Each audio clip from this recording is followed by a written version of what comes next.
Hello there. The church's Conservation Trust has invited me to do a project at the Church of All Saints here at Theddlethorpe.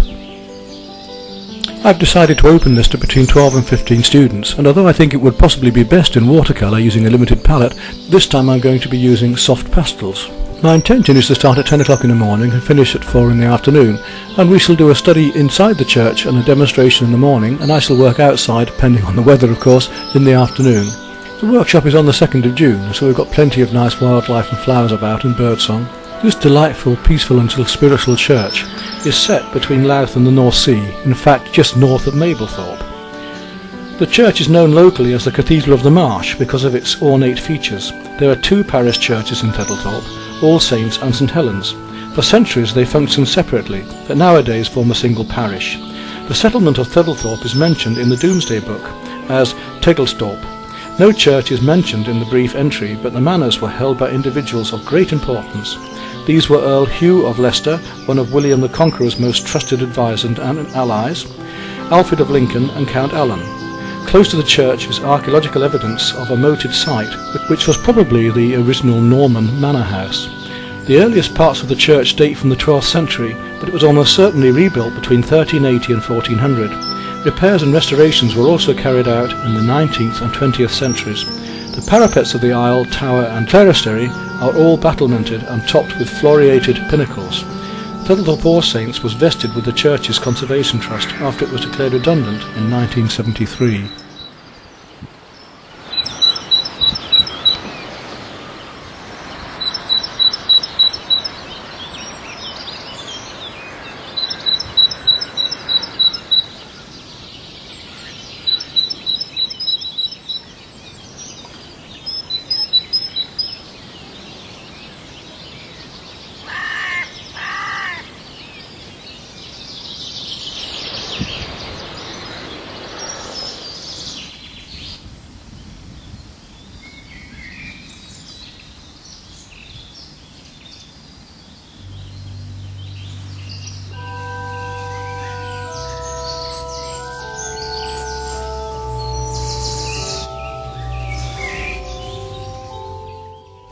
Apparently the original key is kept in London, but what a delightful object this copy is even. Look at the size of it.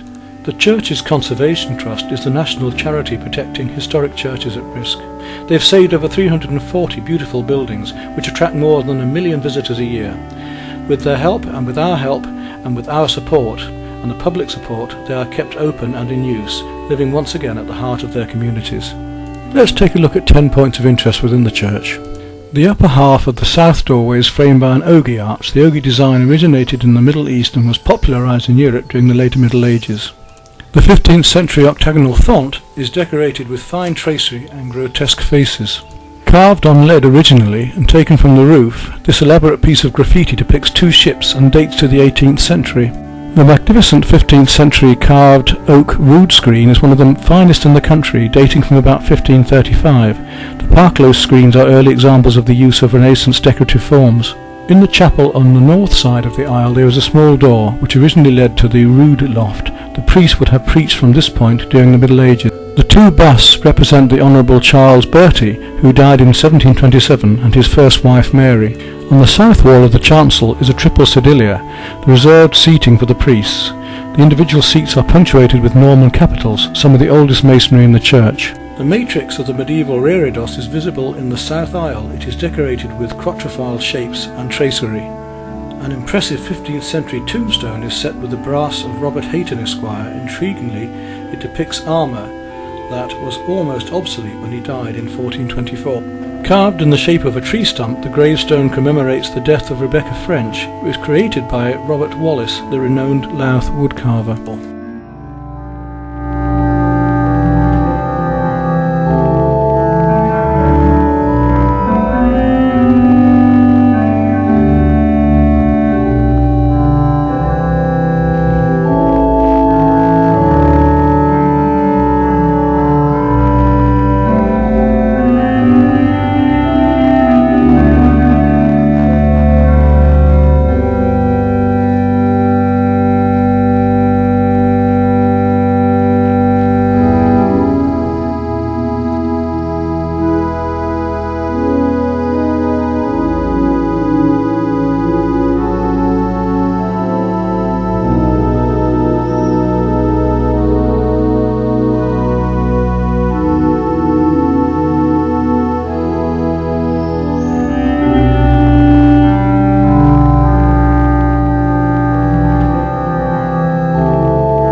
of all, find our composition. And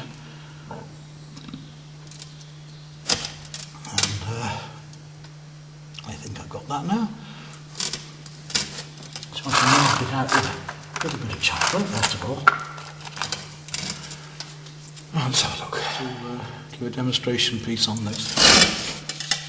That's that being made. And then, you see how quickly we can mark something out. Using these frames or the camera obscura is very, very useful. This would be quite nice with the black paper and chalk, just as it is actually, this one. It's right down there. Here, and that's the corner going up there. Right, there's our composition then. Now what I've got to do is start tinting into that. Now, we could just use the ordinary chalks. That's what we'll start with. Just tinting into it.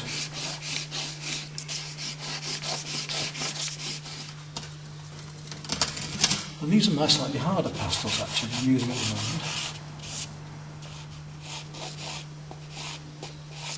You can be as detailed as you want, I just want an impression of it at the moment.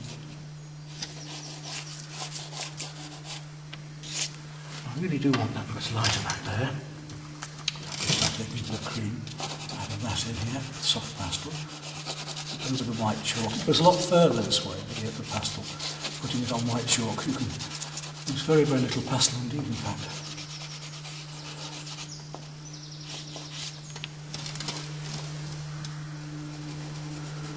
Trees shine through the window here. Some lovely soft grey effects of the trees through there. Some beautiful colours and lights in a place like this. It's so peaceful.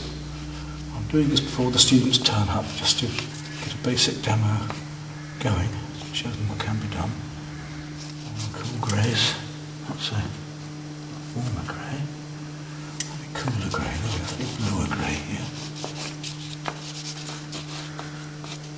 And down there, it's going downwards. How far we have, we're going to get that goes down there, that goes right down and off, it comes off here, I think, so. And you can see that the pictures are really coming together now. Quite great, down here as well.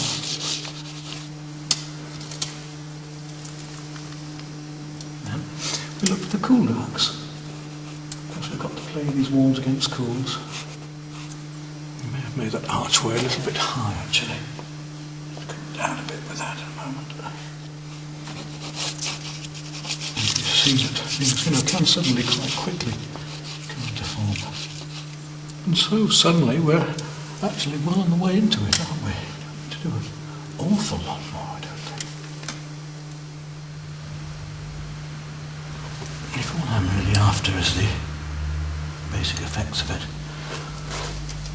I don't need to go into too much. I'm not doing a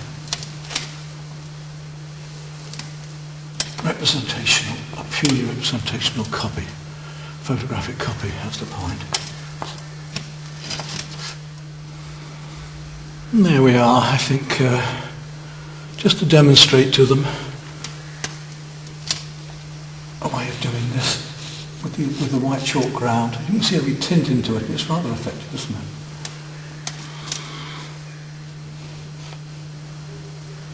A little corner of a beautiful church in Lincolnshire. Just captured whilst I enjoyed the ambience of the place.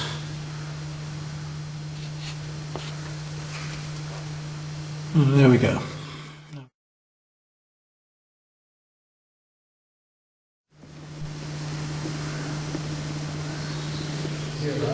The church at Saltfleet, the group that was going to go in there had to cancel out. Great, okay. So yes, as Dave was saying, the purpose of this for us is to enjoy the ambience of the church inside and outside, and use this ambience and use this beautiful architecture and light and the spiritual qualities of it to aid us in producing some artwork. And I'm going to show you several ways of using this method. Is if you've got those fairly cheap hard pastels, they go onto the chalk and they blend in. You'd think that they would become too white, wouldn't you? But they don't.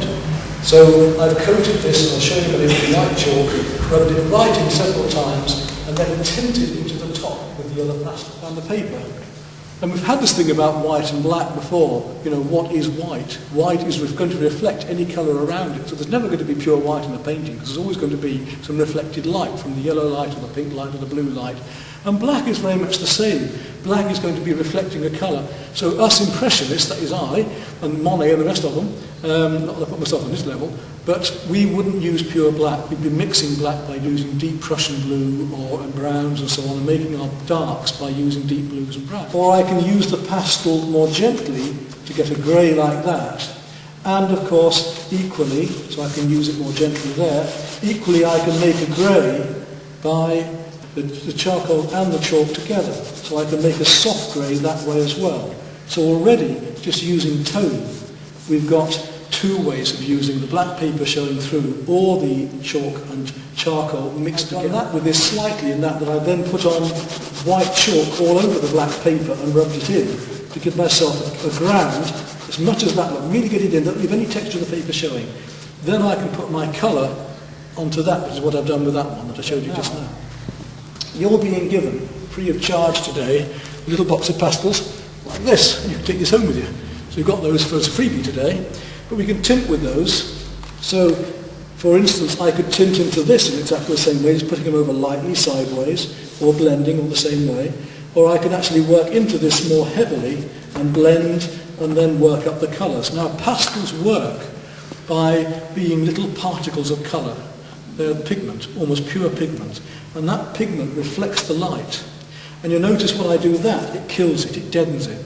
But if I put that colour over again, it comes back much, much brighter. So I'm going to show you a technique of what we call blocking and blending, where outside we will we will paint the undercolours first, the midtones, all of the midtones over the whole paper and blend them in and kill them. But it will get rid of the paper.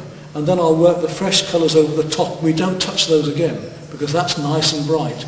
And somebody mentioned earlier the problems with using fixative.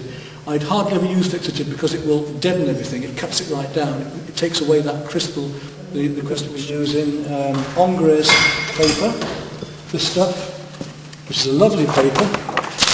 Comes in different colours. There are several pads out there, and you take out the sheets you want. You can also tear off the sheet of tracing paper with it, because that stops things from smudging when you're storing them. Newspaper or tracing paper stops things from smudging when you put them one on top of another, okay? People tend to want to use, they think that it's the rough side of the paper that they should use. It's the smoothest side, not the orange peel textured side. The bite of the paper is irrespective of the texture. The bite of the paper is the surface of the paper, not the texturing. And it can be that that texturing gets in your way. So you don't want to be using the roughest side, use the smoothest side. And remember that these colours aren't colour fast, that in sunlight they will gradually fade. So if we use that lovely technique of letting the colour show through, as I've done there with the black, which we can do on here, then gradually over the years those values will change, okay? How do we get round that? Well, in our lifetime maybe it doesn't matter. If it's not in strong sunlight, maybe it doesn't matter. But we can get round that by rubbing the colours in first and then blocking on top with the colour afterwards. So we've got no paper showing at all. We can even use watercolour paper, and I'm going to show you that today with pastels. We can actually paint with pastels with water and a brush. But we could put a coat of, on watercolour paper, a coat of thin acrylic ink or paint, and then work on top of that, as long as it isn't too thick and shiny. And that would give us a colour that would not change, wouldn't it? Because the paint shouldn't change. So we can use just tonal, chalk and charcoal. We can tint. We can put the white chalk onto the paper and blend into it. Or we can use the coloured paper, block it, and then put the colours on top. So block all the shapes in and then put the lights and the darks on at the end. Or we can let the paper show through. When you use pastel and water, the water actually fixes the pastel. So once you put water on with the pastel and that dries, that pastel won't shift. You can work over it much more easily. Look at it like that, and you can see your composition through it. Now, if I wanted it, say, that way, I could mark my paper into quarters and eighths like that. I could mark these into quarters and eighths. I can hold this up and say, closer I see more, further away I see less. Choose my composition through there and say, right, the tree starts here, the gravestone is there. I'll mark those in those positions. We know where they come by the quarters and eighths, don't we? So that's our composition. Once you've got those first parts, and you know where the rest fit, when you've got a composition. It's so easy, isn't it? Another little trick, if you're not sure about doing angles, If you want to put some elastic bands across here, then if you have, for instance, a roadway going away, or you've got angles, if you put the elastic band at the angle that you're looking at, you can compare it to the angle you've got. So then you get perspective very easily. Yeah, I told you I found some nice easy ways today, didn't I? So that will help you find your composition. You can say, what do I want? That you see more, that you see less. You can mark it up. And if you have an elastic band later, you'll have these to keep. This is called an easel. I should be going around with my walking stick most of the day today because my legs will go on my back will go. I know that they're still available through the Society of All Artists with one prong. These have two. I find this tremendously useful. It's very, very light. It's aluminium. And I've carried this in suitcases all over the world because I don't have to take a full easel this way. And I take quite a large board. All I have to do then is simply put my board onto here and I'm ready to work. So easy, so light. Great, isn't it? Got a stool like this, look, put it over your shoulder. You've got to lug all this stuff around it. It's really comfortable. Whilst I'm here, I thought, you can hear my voice echoing now, but it's such an lovely ambience, it's such a lovely sound. The overtone, these are handmade, they're about 200 quid, these pieces. Stainless steel, but it's a lovely sound.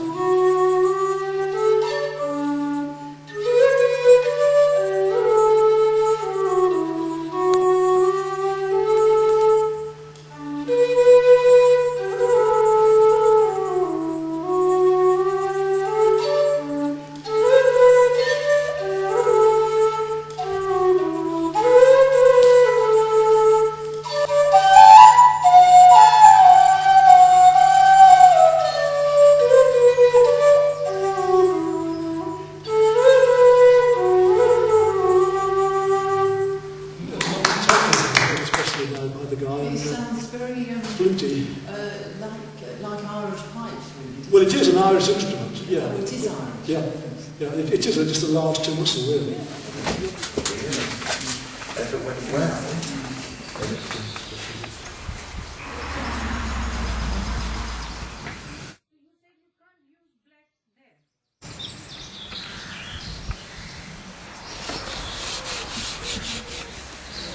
this particular tradition disappeared.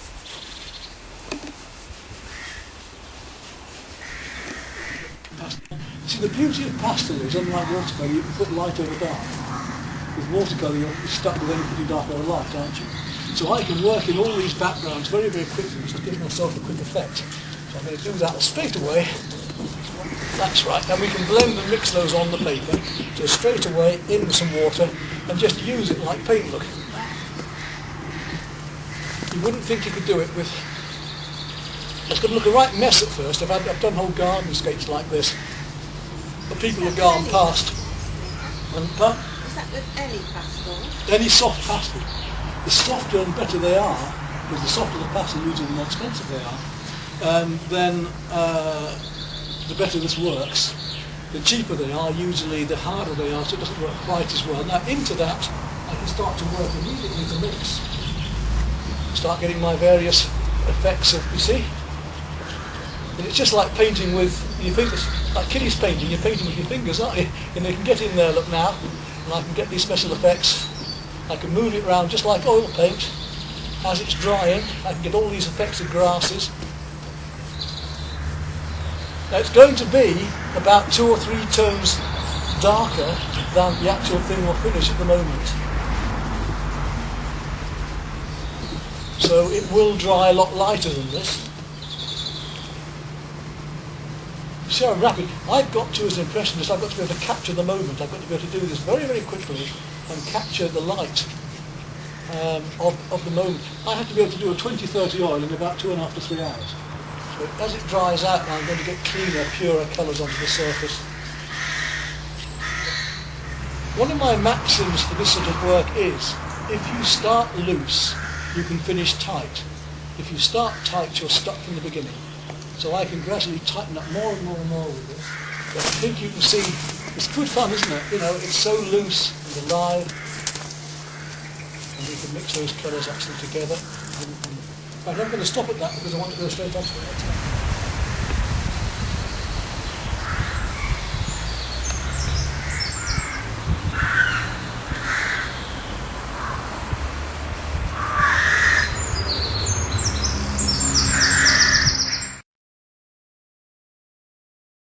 As I say, we can let the paper show through, so I could go like that if I wanted and let the paper show through.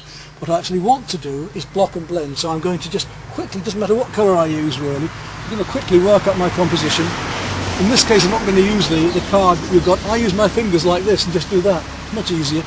So I'm just going to work that out, and I can see, right, I've got a couple of big leaves coming in there.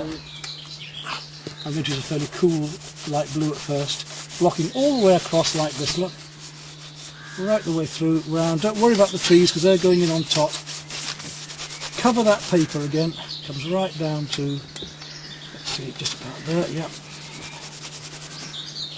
Blend it all in with your fingers, so I'm going to have to do a couple of coats of this several times over. This is the important part.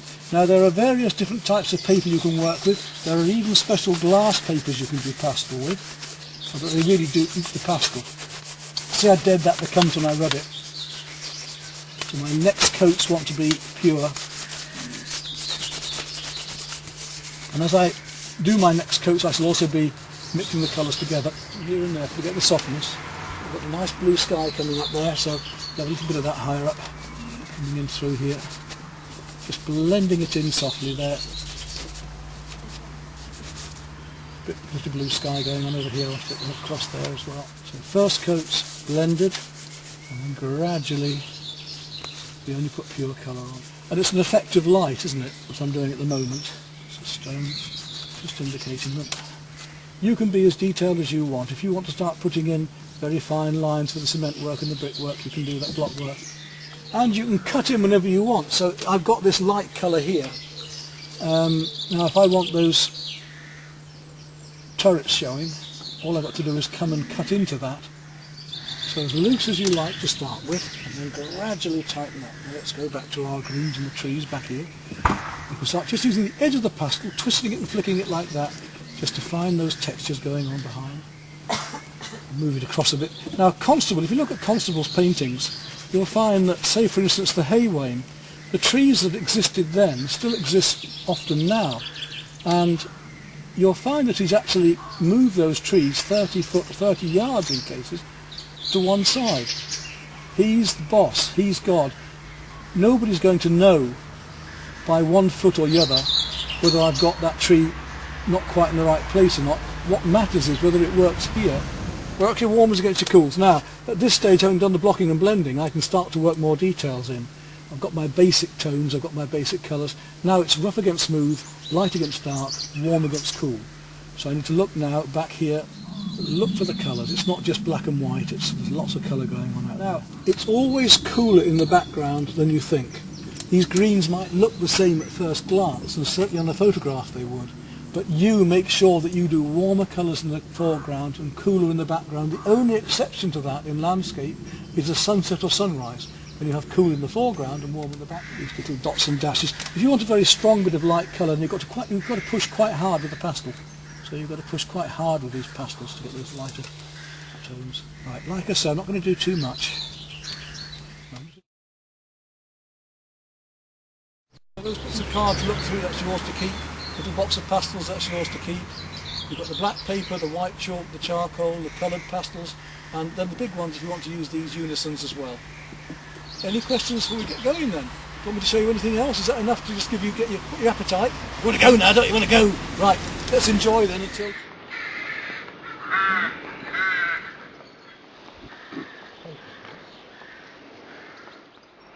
Haven't you done well? That's not bad, is it? It's not bad. New failure. That's really nice. That yellow. So that's lovely. There we go, that's good.